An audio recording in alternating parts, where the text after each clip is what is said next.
বিশেষ সংসদীয় দল ককাস অব আমেরিকা নিয়ে আলোচনা চলছে রাজনৈতিক অঙ্গনে। কেন এই আলোচনা? এরকম ফোরাম কি নতুন কিছু? এই রকম আলোচনা চলছে সম্প্রতি জাতীয় সংসদের দক্ষিণ প্লাজায় যুক্তরাষ্ট্রের স্বাধীনতা দিবসের অনুষ্ঠান আয়োজন নিয়েও। সেখানে এই অনুষ্ঠানে কি বিশেষ কোনো বার্তা দিচ্ছে? বিএনপি এবং জামাত নেতাদের কাছে এসব প্রশ্নের উত্তর খুঁজে রিপোর্ট করছেন আক্তার হোসেন।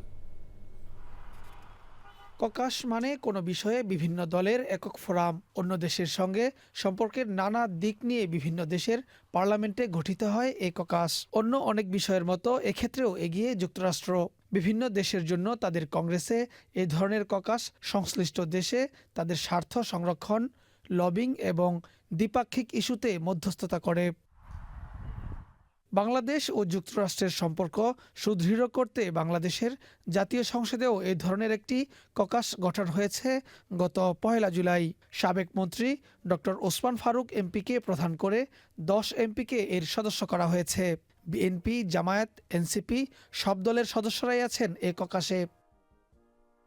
দুই দেশের আইন প্রণেতাদের মধ্যে সরাসরি আলোচনায় এরকম ককাস কূটনীতিতে ইতিবাচক ভূমিকা রাখবে বলে মনে করছে রাজনৈতিক দলগুলো। তাদের সাথে একটা ওয়ার্কিং রিলেশন ডেভেলপ করা, মূলত আমাদেরকে তারা বোঝার চেষ্টা করবে, আমরা তাদেরকে বোঝার চেষ্টা করব। দুই দেশের যারা আইন প্রণয়নে যারা এনগেজ থাকেন তাদের মধ্যে একটা সম্পর্ক বিল্ড আপ করে, এবং স্বাভাবিকভাবেই যখন একটা ওয়ার্কিং রিলেশন থাকে সেই ওয়ার্কিং রিলেশনটা দু দেশের সম্পর্কটাকে অনেক একটা গুরুত্বপূর্ণ জায়গায় নিয়ে যায়।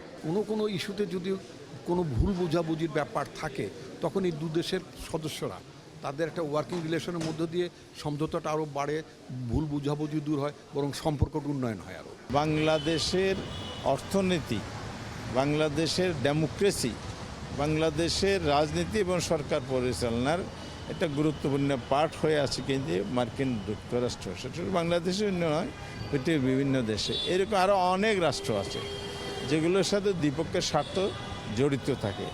ভূ রাজনৈতিক, ভূ অর্থনৈতিক, নানা বিষয়, সাংস্কৃতিক, এগুলো সামনে রেখেই কিন্তু এই সম্পর্কটা তৈরি হয়। তবে সরকারি ও বিরোধী দল উভয়ই বলছে যে কোনো দেশের সঙ্গে বাংলাদেশের কূটনৈতিক সম্পর্ক হবে বাংলাদেশ ফার্স্ট এই নীতিতে। যে আমাদের সবার আগে নিজেদের দেশের স্বার্থটা অগ্রাধিকার দেওয়া, ইংরেজিতে আমরা যেটাকে বলি বাংলাদেশ ফার্স্ট, আমরা বাংলা যেটা বলি সবার আগে বাংলাদেশ।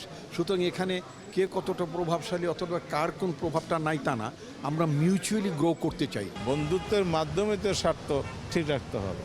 তবে এই ক্ষেত্রে আমরা এটাই পরিষ্কার বলতে চাই, সেটা যে রাষ্ট্রই হোক না কেন, সম্পর্কের মাপকাঠি হবে, আমাদের নীতি হবে এটাই যে আমাদের দেশের স্বার্থ সমতার ভিত্তিতে যুক্ত হবে, মর্যাদার ভিত্তিতে প্রতিষ্ঠিত হবে। সম্প্রতি জাতীয় সংসদের দক্ষিণ প্লাজায় যুক্তরাষ্ট্রের স্বাধীনতা দিবস উদযাপন নিয়েও প্রশ্ন ছিল তাদের কাছে। এই ধরনের আয়োজন এর আগে কখনো হয়নি, ফলে মানুষের মধ্যে মনে হলো যে আমেরিকা কি একটা আলাদা প্রিভিলেজ পেলো কিনা। বিষয়টা এরকম না। এটা মাননীয় স্পিকার, যদি সংসদের অভিভাবক তো মাননীয় স্পিকার, তিনি যদি কোনো প্রতিষ্ঠানকে যদি পারমিশন দেন তো হতেই পারে, অসুবিধা কী? আপনার আমেরিকার যে প্রেসিডেন্ট হাউস, হোয়াইট হাউস বলি, হোয়াইট হাউসের সামনে প্রচুর মানুষ ফটো সেশন করতে যায়, দাঁড়ায়, ভ্রমণ করতে যায়। বাকিংহাম প্যালেসে মানুষ যায়, ঘুরতে যায়, দেখতে যায়, ট্যুরিজমও তো হয়। আজকে যদি এটা ভ্যাটিকান সিটি তারও যদি প্রোগ্রাম করতে চায়, মাননীয় স্পিকার বিবেচনা করতে পারেন।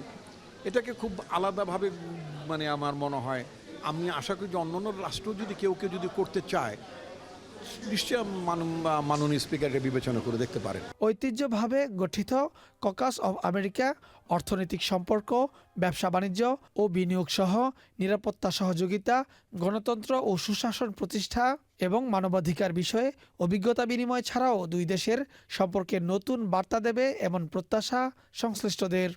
Akter Hossain, channel I, Dhaka.